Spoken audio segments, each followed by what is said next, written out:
really about perfection, but it's about fighting through the ups and the downs. Well, today, Luis Garcia and Phil Maton each had an immaculate inning. They struck out the same three batters in both of those innings. And maybe that's not even the storyline. Martin Maldonado went off today, 2 for 4 with 3 RBIs, and it was a great game all around. The Astros get out of Arlington, escaping with a series win, heading back home for a day off. We'll give you this update on Jeremy Pena and so much more to talk about on this immaculate edition of Locked On Astros. Y'all come hang out with us. Hello and welcome to Locked On Astros, your daily Astros podcast. Here are your hosts, Eric the Man Huysman and Brett H-Town Wheelhouse Chancey.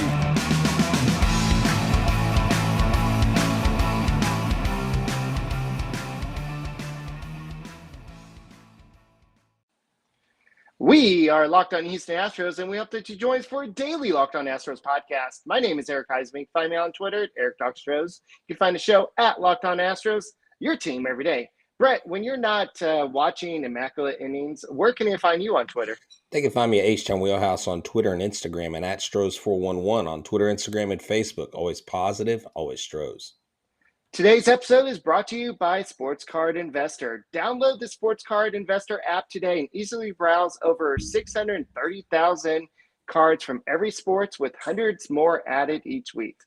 Available for free in the Google Play and Apple App Store, or go to sportscardinvestor.com/locked on and go get your card on. Baseball cards have always been a passion for me. Brett, I know it's a big passion for you. You're going to share that a little bit later on. But I know that what happened today for the Houston Astros is a big passion for any pitcher. Immaculate inning is something that doesn't happen very often. I believe that in the modern day, it's only happened 103 times before today. And so for this to happen, it's amazing. And speaking of amazing, y'all are amazing. Y'all taking the time to watch two guys doing something that we love to do, talking about the Houston Astros. So go subscribe to us on YouTube. Make sure you go hit that little subscribe button.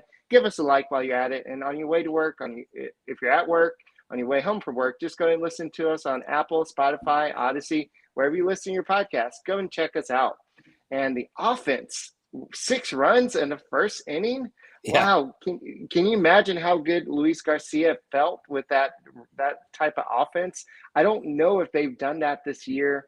There was a whole bunch of firsts this year, and it was Dusty Baker's 73rd birthday today, and I believe that he is overall, I have it down here, he is now 10-12 on his birthday in his career.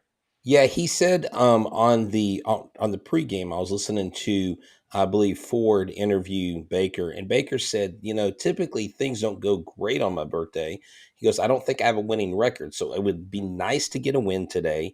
I mean, he just turned 73, and he said, he asked him, is this what 73 feels like? Does it feel good to be 73? And he said, well, I don't know. He goes, I've only been 73 for a day. So Dusty Baker, came in. This club needed a win like this. And I know it's the Rangers, no offense. I mean, you go out and spend $500 million just to be under 500. That's fine. That's what they do, right? But the Rangers team, for whatever reason, has seemed to kind of have their way a little bit with the Astros here and there, and they made this series very interesting. The first 2 games, I mean, the first game was easily could have gone the Astros' way, did not. The Rangers had a 95% chance of winning until the 7th or 8th inning of that game, until the Astros put up that 4 spot. And then for them to put up a 6 spot in the beginning of the game to really get things rolling. And the tail end of that was Martin Maldonado getting a double, and just seeing Kyle Tucker extend his hitting streak to 14 games. This lineup, top to bottom, when they are hitting, Yuli getting hits. I don't know, Bregman, he got on base, he scored. And so everybody was contributing, and that's what you need out of this ball club. And when this ball club really starts firing and really starts hitting their stride, one thing that they mentioned about Martin Maldonado's at-bats is he's keeping his hands further back while he's in the box. In other words, he's being more patient, so he's not getting the bat out in front that's what induces the weak contact. And that's why he was able to, he almost got a third hit in the game. He just hit it Mhm. a little too hard. If he would have hit it maybe a little bit more squared, it probably would have been down for a single. But Martin Maldonado, his first hit was a double, scored a couple runs, and that's Right. what gave him the 6 runs. So you love to see that happen. Yeah, looking at first inning, it was Jose Altuve getting hit by a pitch. Michael Brantley singled on a live drive into center field. Then Alex Bregman walked, and then Alvarez hit that double down the right field line. That was beautiful. It drove in 2 runs, and then you had Kyle Tucker ground out to Nathaniel Lowe, and Alex Bregman scored out. Then Alvarez went to third base. Then you Yeah. had Gurriel fly out. Then Ledmus Diaz walked, and then you had Siri single on the ground ball, and then Alvarez scored Diaz to second base, and then Martin Maldonado like you said, put the finishing touch on the pitcher in the first inning and had that double. And something I didn't know today, that if you look at it, Martin Maldonado has the second highest overall for the whole season. Hard to hit it. The overall, and behind Alvarez, he has the second highest hard hit percentage on the I team.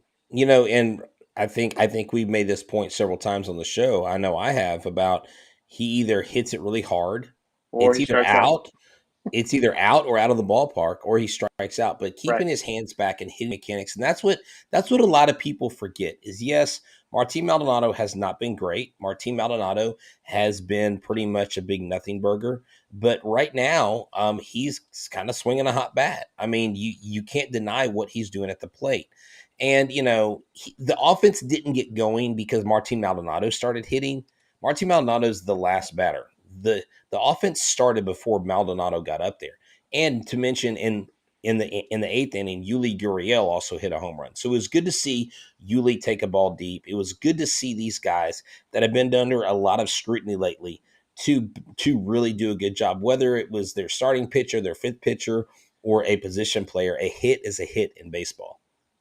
Yeah, for sure. So the offense scored 6 runs, like we talked about, but then Luis Garcia gave up the 1 run early in the game.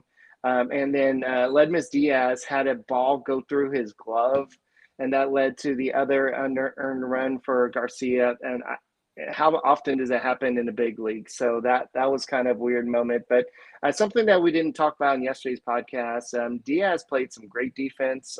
In Tuesday's game, including the game-ending double play. Well, not game-ending, but it was the big double Right. play to kind of to get the 2 outs. But Diaz, it looks like he's playing a pretty good game, and we're going to talk about this in a little bit. Jeremy Pena is going to be hitting the IL for at least 10 days, but most likely longer. We'll talk about who's coming up. But what Garcia did today and then Maton did. This is historical. I mean, it's only before these two guys done it. It's only happened in Astros history 7 times that Astros pitcher has done it. I have the names that Bob Bruce did it in 1964. Pete Harnish did it in 1991. Mike Magante did it in 1997. Randy Johnson did it in 1998. Shane Reynolds did it in 1999. Brandon Backey did it in 2004. The last Astros to do it before today was Will Harris back in Right. 2019 against the Angels. And then you have something that never has happened before. Not only was it against the same 3 batters, it was in the same game, same day with the same catcher. And it Yeah. wasn't same pitcher, but this has not happened before. So the Astros made history today. I guarantee you the Hall of Fame called the Astros and said, we want that ball. We want Garcia. We want Maldonado's glove. We want Garcia's glove. We want Maton's glove. We want everything, because this is probably never going to happen again. Yeah, the likelihood. So I've got some numbers. Someone actually DM me on Twitter, and I'll share these numbers real quick. He says basically there's been roughly 219,000 MLB games, and Immaculate Innings happened 104 times going into today. That's a 0.0005% chance that it would happen twice in the same game to the same 3 batters. Absolutely insane. And I'm pretty sure they're going to make a sports card about this. And I'm sure Brett's going to be the first one. Ooh, let me get it. So, speaking of sports cards, let's talk about Sports the card sports card investor. investor. Yes. Yeah, so Sports Card Investor is here for you. It is here for you to. It is a free app. I want you to download it. Like right now, I have this app on my phone, and I am a baseball card enthusiast. And hold it in my hand. You can't see it if you're listening, but I have a Hunter Brown 23 of 25 autograph card. I've got a Yordan Alvarez 47 of 50 autograph card. I've got a Corey Lee inscription um, number 32 pick in the MLB draft Leaf Trinity 2019 card.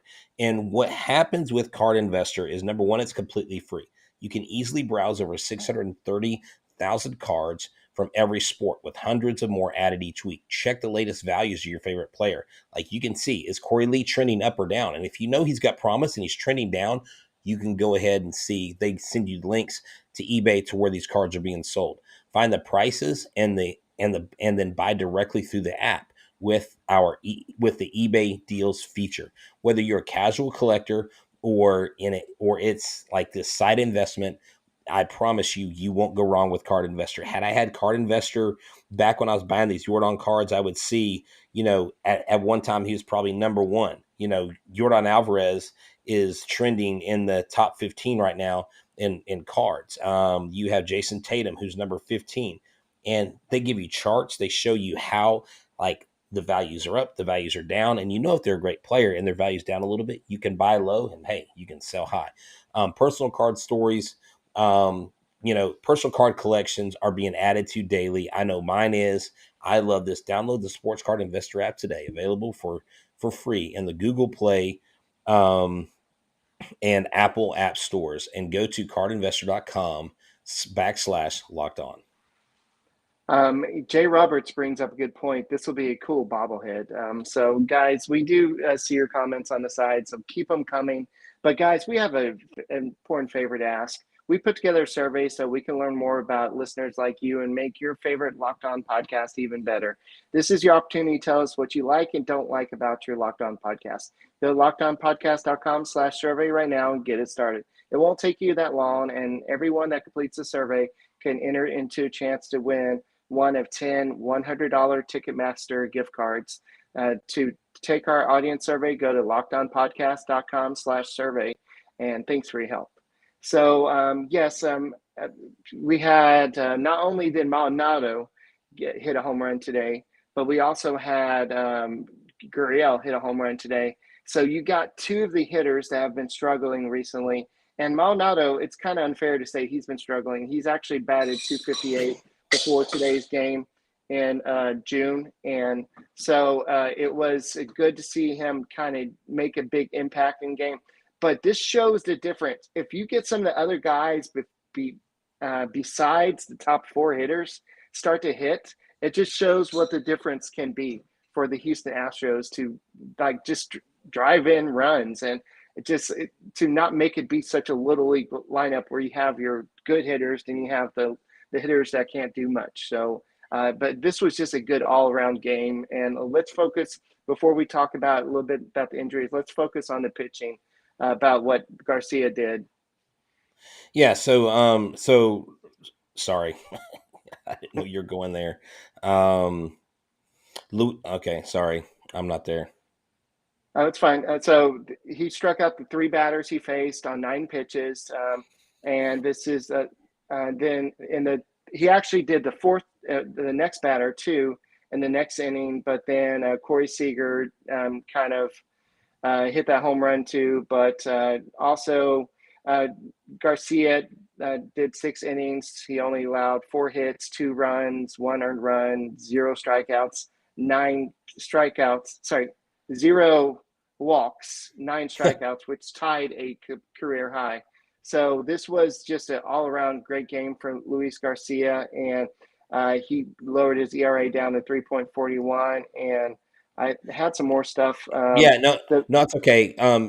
After Luis Garcia came out, Phil Maton comes in and he gets that immaculate inning. And another thing that happened after that, which probably won't get talked about because of these two guys, is Seth Martinez came in and he kept his ERA at 0.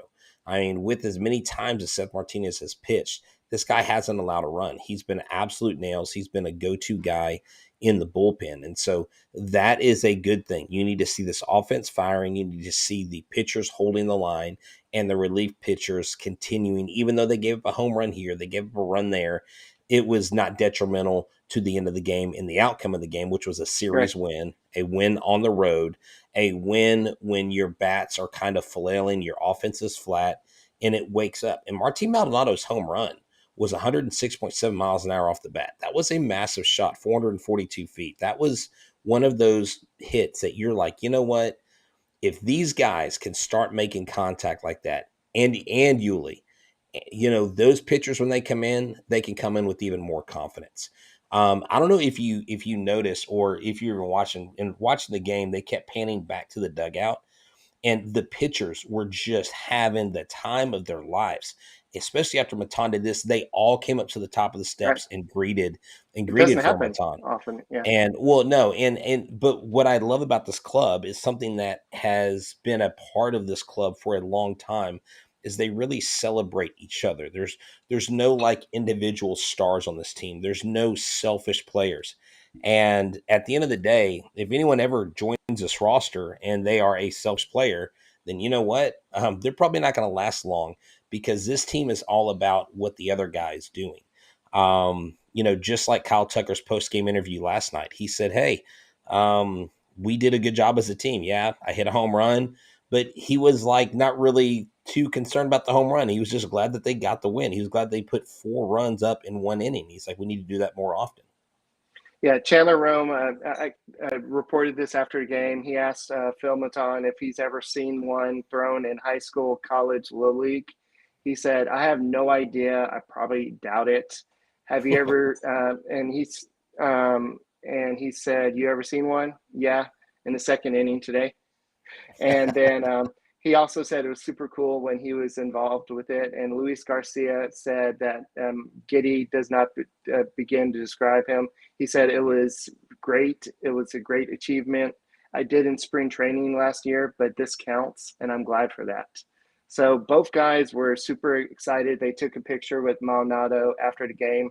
They both get the balls afterwards, and this is something that they'll both treasure for the rest of their lives. I mean, this was the moment where they had the Immaculate, something that a lot of people don't get to say they got a chance to do. And Oh yeah. so 18 pitches, that's just awesome. I can't imagine that happening.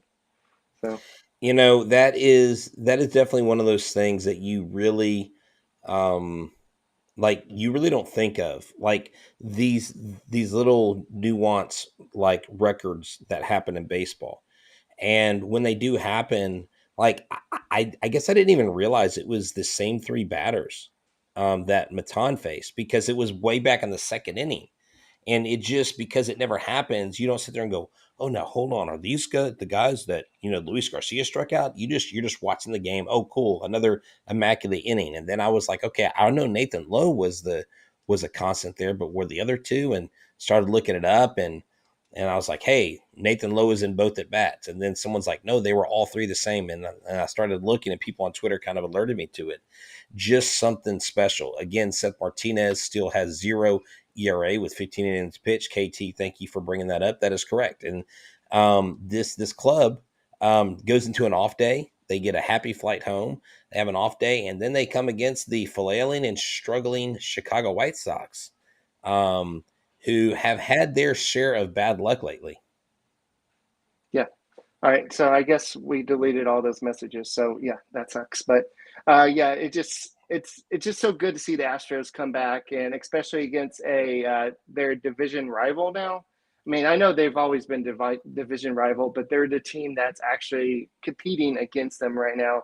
And what are they, 9.5 games back now? So this is the team that's giving the Astros the most competition right now, and that's so weird that the Angels were there and now they're not. The Mariners were supposed to be good. Now they're not. Now it's just like, what's going on. But and also, Martin Maldonado made history by being a catcher to for catch. I mean, there's just so much history that was He made was the today. first cat. Yeah, he was the catcher for both Yeah, immaculate innings. That's obviously never happened. And I mean, obviously, everything that happens in relation to that is a first. Like it's never been the same three batters in the same game because it's never happened in the same game, right? I'm sure even if like Chris Sale did it twice in a season, but it wasn't against the same team. So right. but hey, here's the deal. What a great day of baseball. Luis Garcia, 4-5. This guy easily could be 7-2, with a 3.41 ERA. And gosh, Miller, that poor guy left the 1/3 of an inning. His ERA is now ballooned to an 18. I mean, that was a shellacking if I've ever seen one. But Yordan Alvarez, Eric. Yordan Alvarez is hitting nearly 500 right now. He literally, I believe, with the strikeout where they struck him out on three balls. There was one of his at bats. He had five pitches. They were all balls, and three of them were called strikes. Struck him out. I think that dropped his average below 500 or around 489 or something like that. But he's literally hitting 500 right now, and it's only June 15th. I really think that Yordan Alvarez is on his way to receiving American League Player of the Month because, I mean, even hotter than Aaron Judge right now. I mean, on the road, at home, I mean, you just can't deny what this guy's doing. Yeah, especially since he signed that extension. He's played like he doesn't have a care in the world. And I think that what's the pitcher's name that started today? It was Miller, or was that guy who started? I'm on the wrong game. Yeah, Miller. Yeah. Yeah, I think he needs to update his LinkedIn page because his ERA was a little bit inflated. I think it's up to 13. And speaking of LinkedIn, let's go and talk about LinkedIn. Well, when the sun comes out and your Houston Astros win by getting two immaculate innings and Martin Maldonado and Yuli Gurriel go deep, there's also small businesses out there that are looking for people to hire. LinkedIn Jobs makes it easier for you to grow your team. LinkedIn Jobs helps you find the people that you want to interview faster, and it's free. Just like watching the Astros game. Like you just sit back and enjoy the ride, right? Create a free job post in minutes on LinkedIn Jobs to reach your network and beyond the world's largest professional network of over 810 million people. Then add your job and the purple hashtag hiring frame on your LinkedIn profile to spread the word that you're hiring so that your network can find you and help you find the right people to hire. Simple tools like screening questions make it easy for you to focus on candidates with just the right skills and experience so you can quickly prioritize who you'd like to interview and hire.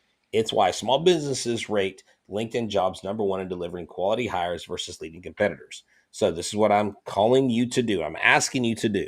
LinkedIn Jobs helps us find the candidates you want to talk to faster. Do you know that every week 40 million job seekers visit LinkedIn? Post your job for free at linkedin.com/lockedonmlb. That's linkedin.com/lockedonmlb to post your job for free today. Terms and conditions apply.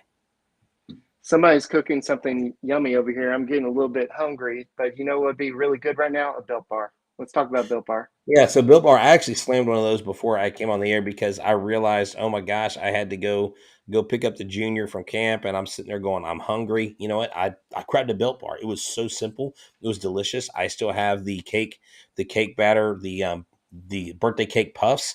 But they have this new flavor called mud pie. It's amazing. I've had it. We actually got a sample box, and I was like eating like two or three of them. Don't tell anybody. But yes, I have gobbled them down. I love them. If you're a fan of chocolate, you're going to love these. If you're a fan of anything that tastes like rich whipped cream, chocolate mousse smothered in 100% chocolate, topped with cookies and cream crumble, then this is the thing for you. You need to go grab one today. Go grab a mud pie bar, a mud pie puff, whatever you like. And if you're not convinced, luckily we've saved the best for last. It's actually good for you. See, no, really. Like all the Built products are low calories, high protein, low sugar. Mud pie is packed with 16 grams of protein, 150 calories, and 8 grams of sugar. It's like your mom baked the most deliciously creamy chocolate mud pie and wrapped it up just for you. Mud pie bars and puffs are available at built.com right now, and they're going fast, so go get them now. The offer is basically this. You go to built.com, use a promo code LOCK15, get 15% off your order. Use a promo code LOCK15 for 15% off at built.com. All right, so I apparently lied on Miller's LinkedIn profile. It's not 13 ERA; it's actually 18 ERA. So Oh no, I I'll said it was go. 18 earlier. I didn't realize you said Okay. 13. Yeah, it had ballooned to Oh yeah, 18 today. whatever. Yeah. So anyway, it does not matter. But you know what looks pretty good on your LinkedIn resume? All these hits the Astros got today, the Immaculate innings, everything went right for the Astros. Yeah, Altuve went hitless, but he was still involved. He got on a base. He got hit by the pitch one time, and but Maldonado, if he can start hitting, he had 2 hits today. He had the double. He had the home run. But his batting average is up to 160.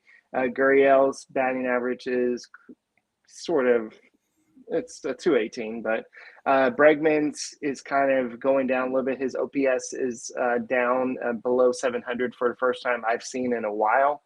But his on base streak has continued, so that's the one plus there. But when you're looking at what the Astros did today, 9 runs, 9 hits, that's efficiency, and they're 3 for 6 with runners in scoring position. There you What go. else can you ask for? And you had that one error, but that was just a bad glove, or it was just really hit hard or something. Yeah, exactly. So, there were some roster moves that happened today. Yes. While we were sleeping or in the dead of night, outfielder Dylan Thomas was claimed off waivers from the Angels. He is optioned to AAA Sugarland. Thomas is 29, left-handed hitting outfielder who has spent most of the 2022 season at AAA Salt Lake in the Angels organization. He's appeared in 48 games for the Bees, hitting 295 with 10 doubles, 8 home runs, 39 RBIs, and 887 OPS. A very Jake Myers-esque for him in the AAA area. JJ Metichevic was recalled today. He showed up today, had an at-bat, didn't do well. He almost hit a home run, it looked like. But Jeremy Pena was placed on the IL today, a day after traveling to Houston. He was placed on the 10-day injury list with discomfort in his left thumb after injuring himself and after making a diving attempt. There's no significant damage right now, but he won't be able to swing the bat for a week. So here's why I'm telling you all this stuff.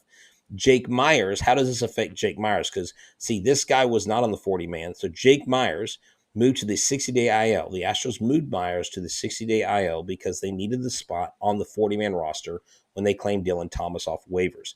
Myers is on a rehab assignment at AAA Sugarland and could return to the Astros by the end of the month. So James Click says moving Myers to the 60-day IL IL. is I got it. Is procedural because we needed a 40-man roster spot. So Dylan was sent to AAA. Guys on the 60-man don't count against the 40-man. It's retroactive to April 7th. He could come off today if he needed to. It's just a paper move. So Right. moving Myers to the 60-day doesn't do anything to his timetable or his return. Astros just needed a 40-man roster spot. A lot of people freaked out. The reason why I went over all that in detail was because a lot of people have been asking all day, what does that mean for Myers? Does that mean he has a setback? No. This is how you move guys around. It's a chess match. It's not checkers. And that is why I just don't think I could ever be a GM. Like the nuances of the way you have to organize your staff, your roster is so technical, right? I mean, because everybody's like, oh my God, Jake Myers has had I had to debunk a lot of people on Facebook saying that Jake Myers was he had a setback in his rehab or whatever. I'm like, no, it has nothing to do with Jake Myers' injury or anything. So that's what happened. We got Dylan. They brought him in, Eric. He's a center fielder.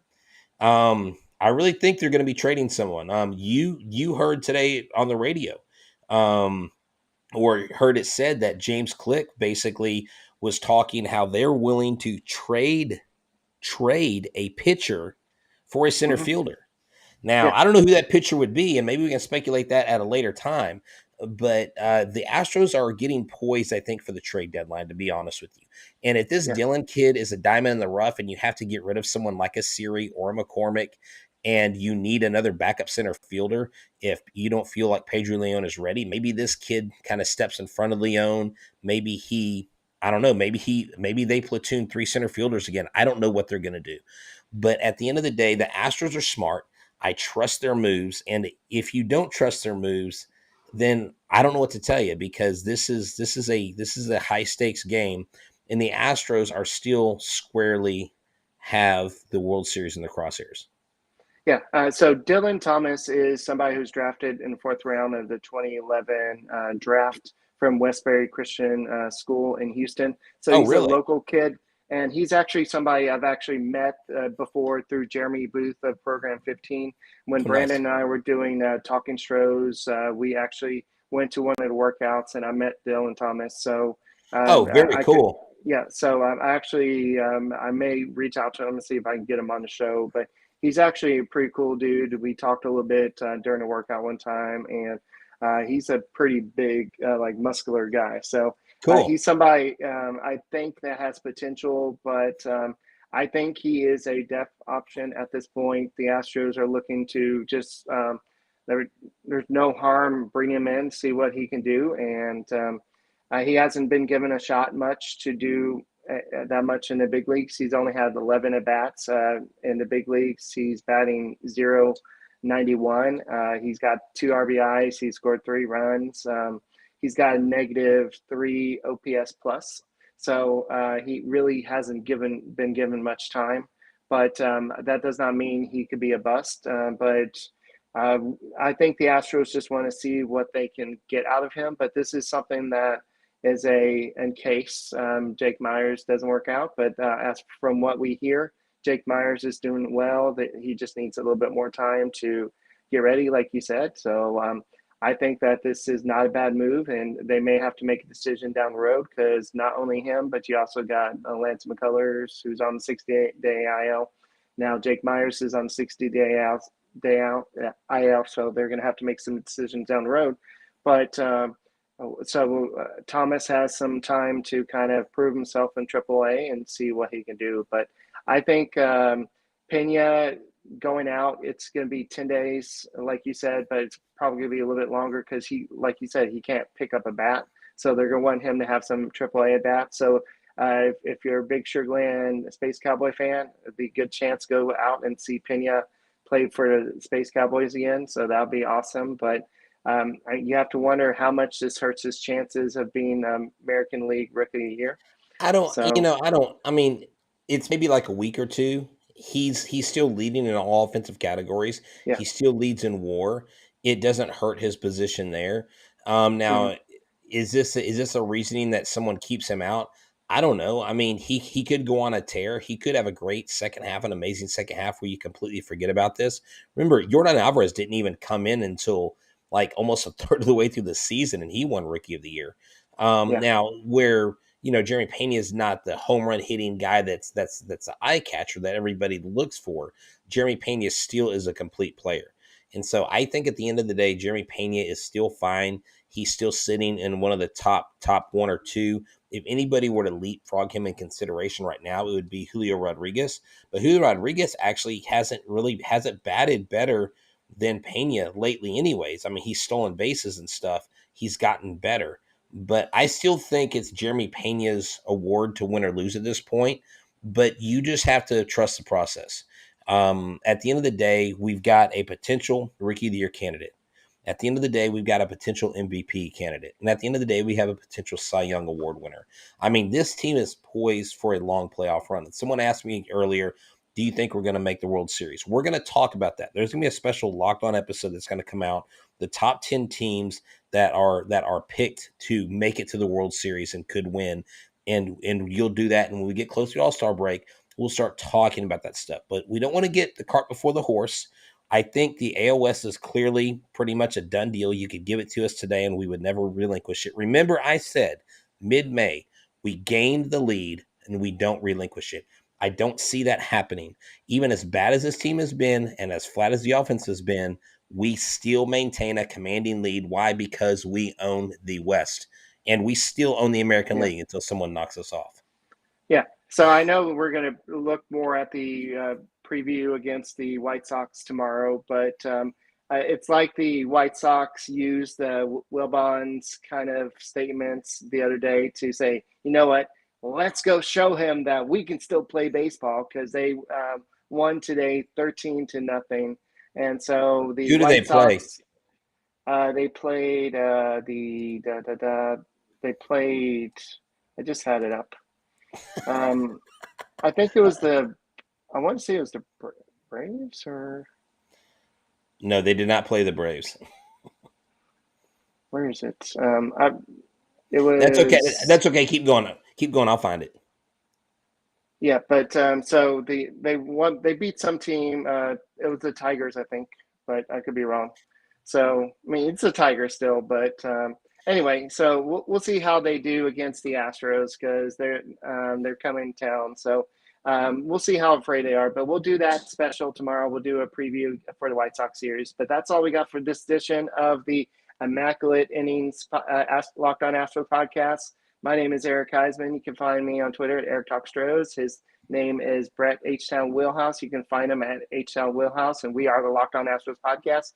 Make sure you subscribe to us. Make sure you make us your first listen every day, and go Stros. Oh, I've Bye. got the controls. That's okay. Adios.